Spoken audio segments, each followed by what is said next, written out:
Have you ever wondered in your life what it's take to be a better manager and employees in your company? Don't you all worry because we will answer that in tonight's episode. What are the ethical duties of the employees and the manager in the workplace? By the way, good evening everyone. I'm your host Johnnyjanceltv Valdez in your favorite late night tambayan, Overwork Podcast.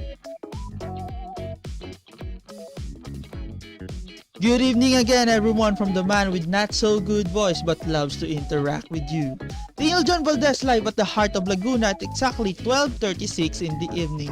In our today's live podcast, we have a very special topic for today's episode and we will discuss and give tips about what are the ethical duties should the manager and employee should possess. We will also present different scenarios of what could be considered ethical and not ethical duties of the manager and employees. So sit tight and relax and enjoy the show. The first ethical duty of the manager and employee is to be honest. Honesty is the best policy. Honesty should be present anytime and anywhere within people, most especially in the workplace. Managers and his subordinates should always ensure that their professional relationship is founded on honesty between them. Dishonesty could ruin bonds and can mess up the workflow in the workplace. Being honest towards one another is a vital creating healthy work environment. Good day to all of you. Good day, good day. Ngayon meron ako i-announce sa inyo regarding sa ating event at iyon ay gagawa kayo ng concept paper individually. Especially gusto ko lahat kayo ay mag-cooperate. At syempre, yung mapipili kong concept paper ay mapopromote bilang isang manager sa ating restaurant. At yung concept paper ay ipapasa ito sa Friday, okay? No more comments, suggestions, or violent reaction. Very good. So, hanggang dito na lang muna ang ating meeting. Goodbye! Mabuhay! Sige po sir, salamat po. Thank you po sir. Hiramin ko kaya kay Joe yung USB niya. Pwede. Doon niya kasi lagi sinsave yung mga files niya regarding sa company eh. Ay, sa wakas natapos na din sa concept paper. Ito na siguro pinakamagandang ginawa kong naipopost sa gagawin naming event. Teka, si James to ano kaya kailangan nun? Hello pre? Pwede ba ma-iram ng USB mo? Kasi may nasave akong file ko dyan eh. Kailangan ko yun para sa kumpanya natin. Ibabalik ko naman, huwag kang magalala. Magkita tayo dun sa lagi natin tagpuan. Ganun ba pre? O siya, ibalik mo agad Sige. Dinala ni Joe ang kanyang USB at nagkita sila agad nila James upang ibigay ang kanyang USB. Nung nakauwi si James sa kanyang bahay ay agad niyang hinanap ang posibleng gawa ng kanyang kaibigan. Pagkatapos makita ang file, agad niya itong kinuha para sa kanyang sarili. So, ito na ang pinakahihintay natin lahat. Ipresenta nyo na sa amin lahat ng inyong concept papers. Patay, di ako napaganda. Mr. James Olivares, ikaw ang mauuna. Ipaliwanag mo kung anong meron dyan sa concept paper mo. Sige po sir. Kahit hindi siya prepared, na-explain kahit papaano ni James ang kanyang concept paper. Pagkatapos nito ay laking gulat ni James nang tinawag ng kanilang manager si Joe upang sunod na magpresenta. At ilang oras lamang ay nag-anunsyo na ang kanilang manager. Congrats Mr. Joe Olivares! Promote ka na bilang manager dito sa restaurant na ito. Sir, bakit hindi niyo po ako pinili? Mas maganda yung napili kong konsepto at mas na-explain ko na mas matagal na oras. Baka naman, i-reconsider niyo po yung kung sino panalo talaga sir. Nagkakamali ka Mr. James.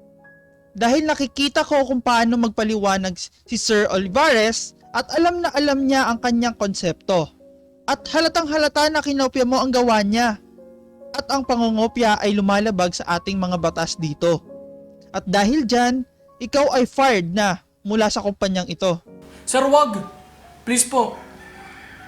Hindi na ito mauulit. O nga po sir, huwag mo po siyang tanggalin. Lahat naman ng tao nagkakamali eh.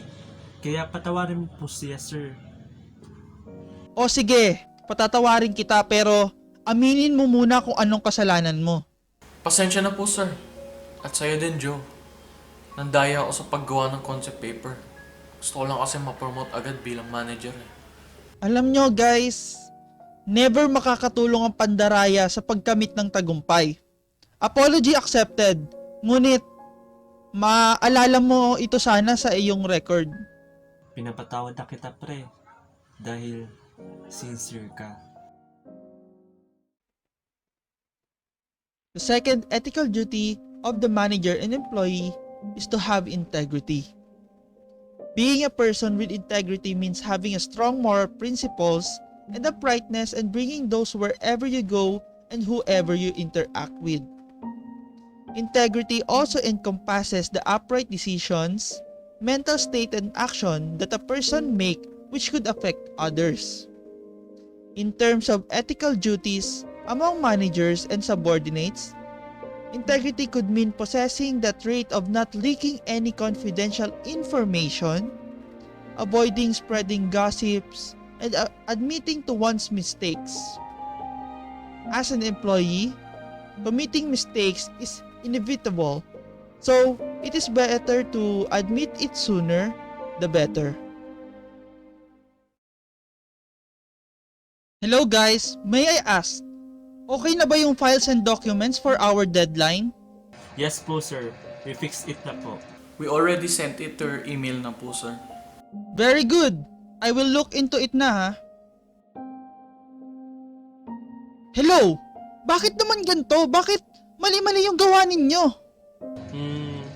Sir, it wasn't mostly me. Asi po si Jimmer. No, sir. It was not me, sir. It was him. Hay nako. You know what? Forget it. I need both of you.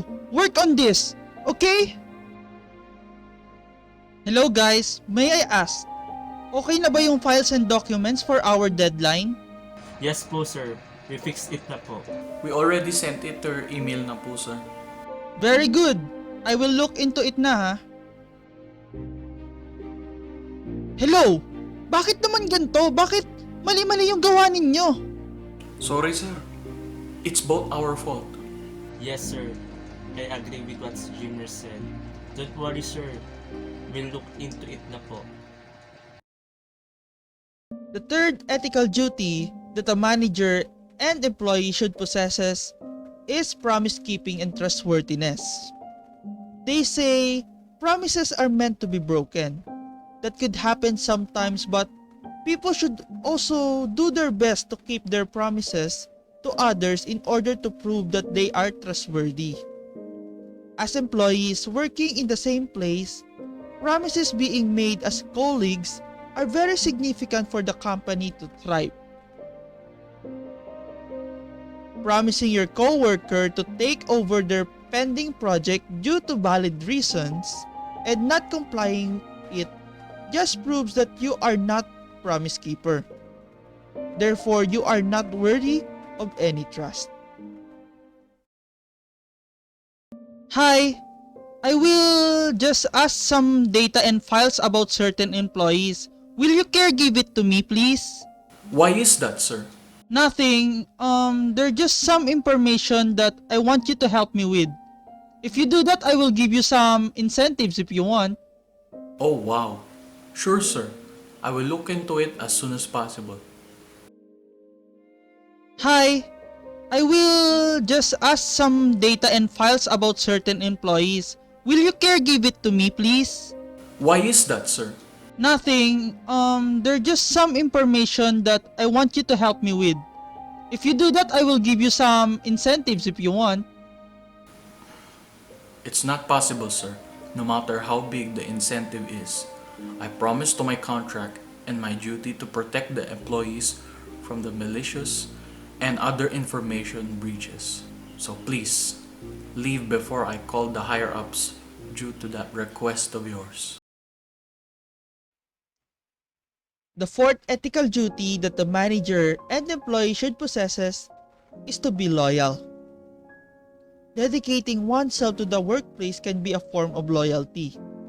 However, being loyal is not just about doing all the work 8 hours a day.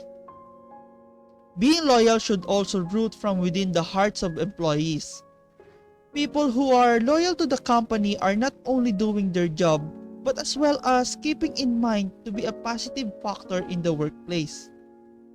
This loyalty between employees could cause chain reaction and eventually become an obstacle for them to function effectively and efficiently.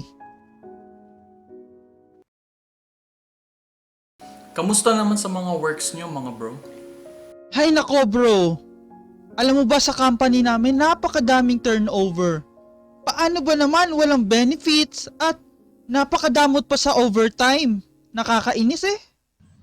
Sa amin naman, napakalit magpasahod. Halos abutin ng katapusan, di ko pa din nakukuha ang sahod ko last month. Kaya eto ko ngayon, isang kahig isang tuka. Hay nako, kung alam nyo lang. Yung boss ko, may lalaki sa company niya. Ayun, iniwan niya yung asawa niya. At kumabit na sa katrabaho namin. Magugulat ka na lang talaga. Kamusta naman sa mga works nyo, mga bro? Ito bro, napaka-hectic. Pero at least napakaganda ng process sa company namin. Sa amin naman, napakabait ng HR. Kalain mo yun, may pa-webinar sila every month. Especially sa mga mag-end of contract na employees para sa kabuhayan nila. Sa amin din, napakaganda ng pamalakad. At marami din silang partner ng mga businesses at companies. The fifth ethical duty of the manager and employee is to be fair. As we people are born equal into this world, we should practice fairness among one another. Nothing good comes out of stepping over someone and treating them wrong. As managers and subordinates, being fair in all aspects can be a great source of motivation for everyone to do their best. Once employees see unequal treatment and unjust actions, it can cause chaos in the workplace. Gossips will spread and some people could even harm in different ways. Thus, a superior has to treat his subordinates with fairness as much as possible to see to it that everyone is treated the way they should be.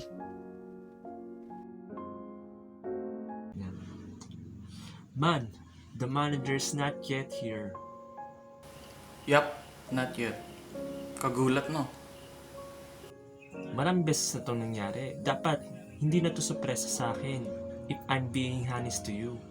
Pagod ka na siguro na laging ganito yung manager natin, di ba? Oo, bakit mo natanong yan?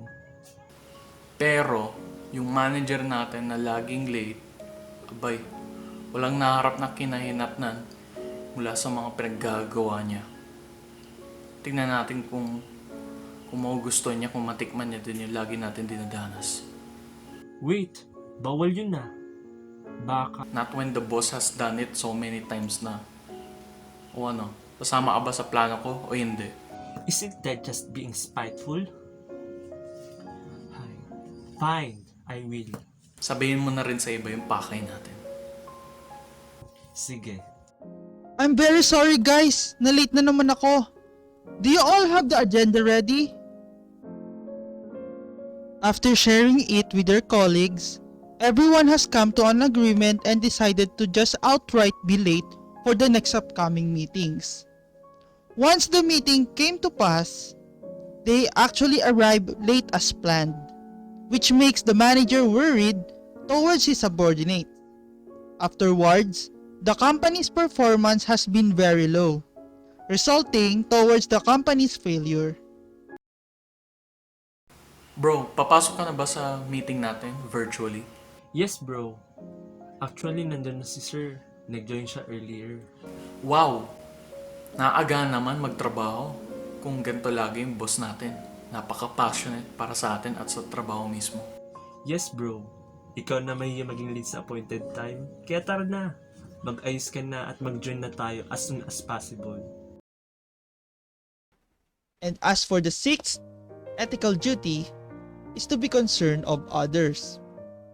When working for a company, there will always be people who will surround you, and at some point, friendship can be formed. Among colleagues, alliance can be created, and it could be a way for them to look out for one another. However, everyone in the workplace should have concern for one another in any possible way they can. Since the workplace consists of peoples working as a group, it is vital to be concerned so that the same thing can be done to you. Hello and good morning to you all. Kamusta na ang ating project? Ano na ang mga balita? Good morning po, sir. Currently, mag-isa lang po ako today. Kasi po may fever po ang kapartner ko ngayon. What? In the middle of the processing in our project, wala siya? At teka, di ba online naman lang tayo? Dapat di na siya nagdadahilan ng ganyan. Regardless of the reason kung bakit wala siya, I need him now no matter what. Call him immediately now. Hello, bro. Need ka daw umatid ng virtual meeting ngayon and need ka daw sa work. Ha? Ano ba naman yan? Hindi ko talaga kaya eh. Ang taas pa ng fever ko at napakasama pa talaga ng pakiramdam ko. Eh, ayun sabi sa akin ni sir eh. Eh, wala akong magagawa. O sige bro. Pipilitin ko makapasok. Wait lang ha.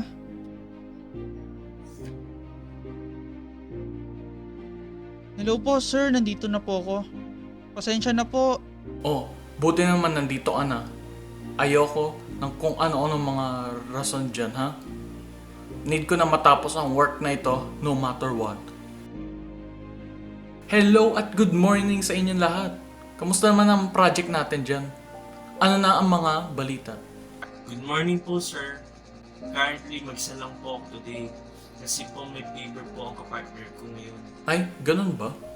O sige, itry kong i-move yung deadline at pakamusta mo lang ako sa kanya kung ano ang kanyang kalagayan. At pasabi na rin na sana magpagaling siya agad-agad para makabalik din siya sa ating proyekto.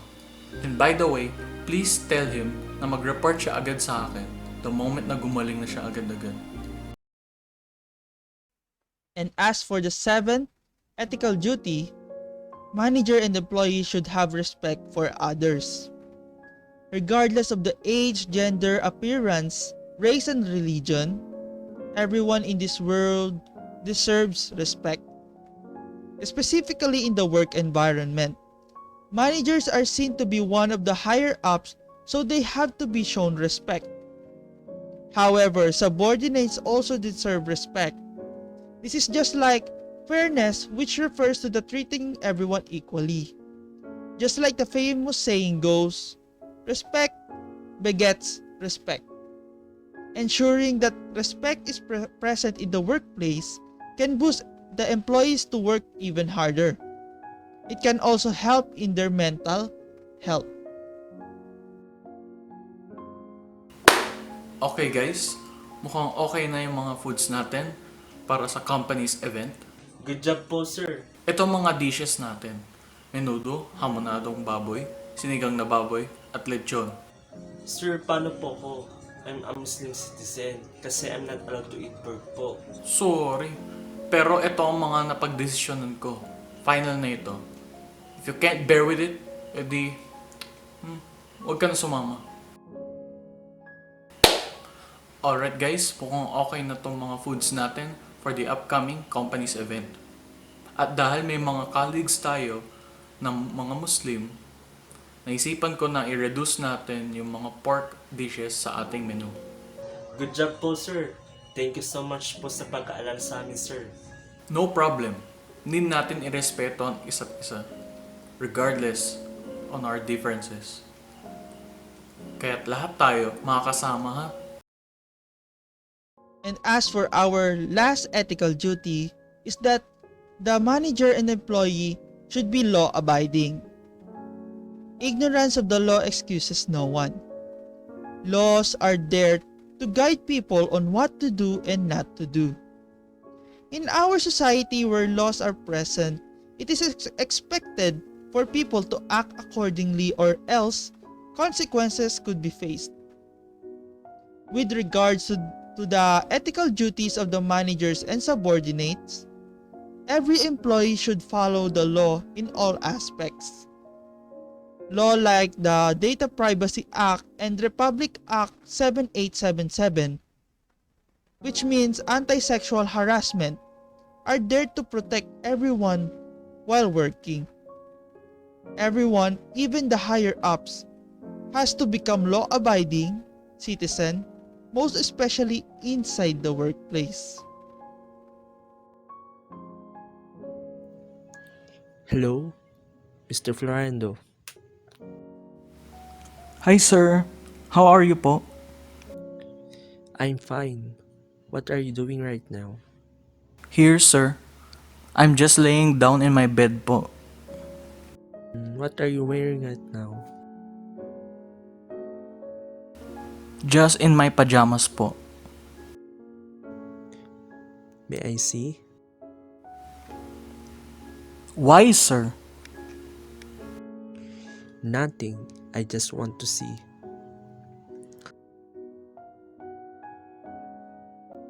I feel uncomfortable sir. Napaka-sudden naman po nito. Just show me what's the harm. I can't sir. I see. That's how it is.